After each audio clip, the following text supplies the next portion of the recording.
Hello viewers, മേരാ പ്രിയ ദർശകോ, എൻ്റെ പ്രിയ കാഴ്ചക്കാരെ, നൻപർകളെ, മേരാ സാഥി. അപ്പോൾ നമുക്കിന്ന് today's also I will give you some simple tips how to speak fluently in English, Hindi, Malayalam, Tamil, Nepali, so many languages. Okay, അപ്പോൾ നമുക്ക് നോക്കാം എങ്ങനെ വളരെ എളുപ്പത്തിൽ നമുക്ക് സംസാരിച്ചെടുക്കാം. അപ്പോൾ നമുക്ക് ചെറിയ ചെറിയ വാക്കുകൾ ഓരോന്ന് നോക്കാം. അപ്പോൾ നമ്മൾ വരൂ എന്ന് പറയും അല്ലേ, കമോൺ, ഇതൊക്കെ പറയാറുണ്ടല്ലേ. ആയോ, ആവോ, അയ്യേ അല്ലേ. അതുപോലെ വരുമോ ചോദിക്കാറുണ്ട് അല്ലേ, അയ്യേക്ക അല്ലേ. അതുപോലെ എന്താണ്, ആർ യു കമ്മിങ് അല്ലേ, അങ്ങനെയൊക്കെ ചോദിക്കാറുണ്ട്.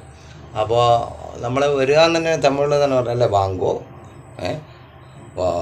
വന്നിടുമോ എന്നുള്ളതിന് വാങ്ങോ, വരൂ എന്നുള്ള അർത്ഥത്തിൽ ചോദിക്കാറുണ്ട് അല്ലേ. അതുപോലെ ഇപ്പോൾ നേപ്പാളി ഭാഷയിൽ വളരെ വ്യത്യസ്തമായിട്ടുള്ള, ഞാൻ എല്ലാം കൂടി നിങ്ങളെ ഒന്നിച്ച് തരുന്നില്ലേ, എന്നാലും നമുക്ക് മനസ്സിലാക്കാം. അപ്പോൾ അതറിയാമല്ലേ, നമുക്ക് ചോദിക്കാം വെൻ വിൽ യു കം ചോദിക്കാറുണ്ട് അല്ലേ. താങ്കൾ എപ്പോൾ വരും, ഫ്യൂച്ചറാണ് ചോദിക്കുന്നത്, ഫ്യൂച്ചർ ടെൻസിലേക്ക് വരുന്നത്. ടെൻസസ് മാത്രമേ ഞാൻ നിങ്ങൾക്ക് എടുത്തു തരാം, വളരെ സിമ്പിളായിട്ട് മനസ്സിലായി. അത് വളരെ ഇമ്പോർട്ടൻ്റ് ആയിട്ടുള്ളതാണ്, നമുക്ക് സ്പീക്കിങ്ങിൽ ഉപയോഗിക്കേണ്ടതാണ്. ടെൻസസ് കാലങ്ങൾ നമുക്ക് പറയും അല്ലേ. അപ്പോൾ അത് വളരെ ഇമ്പോർട്ടൻ്റ് ആയിട്ടുള്ള കാര്യങ്ങളാണ്. ഞാനത് ഹിന്ദി ഇംഗ്ലീഷിലൊക്കെ പറഞ്ഞു കൊടുത്തിരുന്നു, മലയാളത്തിൽ കാലങ്ങൾ അല്ലേ. അപ്പോൾ അതിൽ ഭവ്യകാൽ, ഭവിഷ്യകാൽ അല്ലേ, കുറേ ഉണ്ട് അല്ലേ. വർത്തമാൻകാൽ, ഭൂതകാൽ എന്നൊക്കെ പറഞ്ഞാൽ തന്നെ മലയാളം പോലെ തന്നെയാണ് വരുന്നത് അല്ലെ. ഫ്യൂച്ചർ, പ്രസൻറ്റ് അല്ലെ, പാസ്. പിന്നെ ഇതിൽ ഓരോന്നും ഫർദറായിട്ട് 4 ഡിവൈഡ് ചെയ്തിട്ടുണ്ട്, അതും പഠിക്കണം.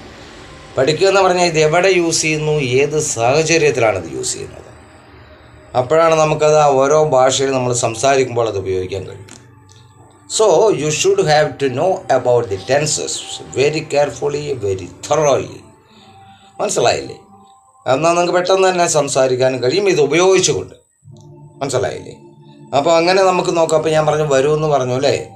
അപ്പോൾ അതുപോലെ പോകൂ എന്ന് പറയും, പോകൂ എന്നൊക്കെ പലതരത്തിൽ പറയും അല്ലേ. ഗോ അല്ലേ, പോവുക. പോയി എന്നുള്ളതിന് വെൻറ്റ് എന്നാണ് ഉപയോഗിക്കുക, പാസ്റ്റ് ടെൻസ് അല്ലേ. ഗോ അല്ലേ, Joao Hindi may, Joao, പോങ്കോ Tamil may. അപ്പോൾ ഇങ്ങനെ ചെറിയ ചെറിയ വാക്കുകൾ പഠിച്ചുകൊണ്ട് നമുക്കിത് സംസാരത്തിൽ മിക്സ് ചെയ്തുകൊണ്ട് പെട്ടെന്ന് തന്നെ ഞാൻ നിങ്ങളെ സംസാരിക്കാൻ പ്രാപ്തരാക്കിയിരിക്കും കേട്ടോ.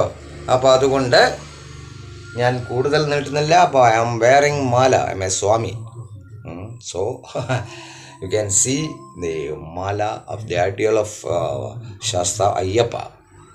Okay, then see you in my next video. Don't forget to watch my channels, my links in YouTube, Step Up with English Prakash TK Menon. Subscribe and share.